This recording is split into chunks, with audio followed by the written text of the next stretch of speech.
Hi friends, welcome to AS Times. Friends, ఒక important update గురించి చెప్పడానికి వీడియో చేస్తున్నాను.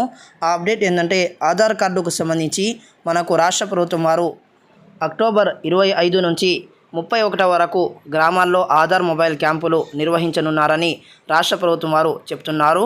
సో యుఐడిఏఐ సూచనల మేరకు గత 10 సంవత్సరాల లోపు ఒకసారి కూడా ఆధార్ వివరాలు అప్డేట్ చేసుకుని వారు గ్రామ లేదా వార్డు సచివాలయాలను సందర్శించి అప్డేట్ చేసుకోవాల్సిందిగా ప్రభుత్వం అయితే తెలిపింది. సో దీనికోసం ఆధార్ అప్డేట్ చేసుకోవాలని ప్రతి మండలంలోనూ అలాగే ప్రతి గ్రామంలోనూ రాష్ట్ర ప్రభుత్వం వారు ఆధార్ ఎన్రోల్మెంట్ చేసుకోవడం కోసం గ్రామ మరియు వార్డు సచివాలయాల్లో కొత్త డ్రైవ్లను నిర్వహించనున్నారు.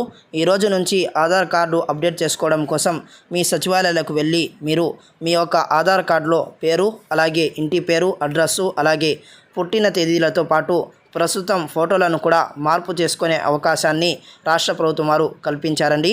సో కాబట్టి మీ పేరులో ఏదైనా స్పెల్లింగ్ మిస్టేక్ ఉన్నా, అలాగే మీ ఇంటి పేరులో ఏదైనా స్పెల్లింగ్ మిస్టేక్ ఉన్నా, లేదా మీ అడ్రస్ ఏదైనా మారి ఉంటే కనుక, అలాగే మీ డేట్ ఆఫ్ బర్త్లో ఏదైనా తప్పులు ఉంటే కనుక మీరు దీనిని అప్డేట్ చేసుకోవచ్చు. సో ఇదండి అప్డేట్. ఈ వీడియోని మర్చిపోకుండా లైక్ చేసి మన ఛానల్ని సపోర్ట్ చేయండి. సబ్స్క్రైబ్ చేసుకునే వాళ్ళు వెంటనే సబ్స్క్రైబ్ చేసుకొని ఫాలో అవుతుండండి.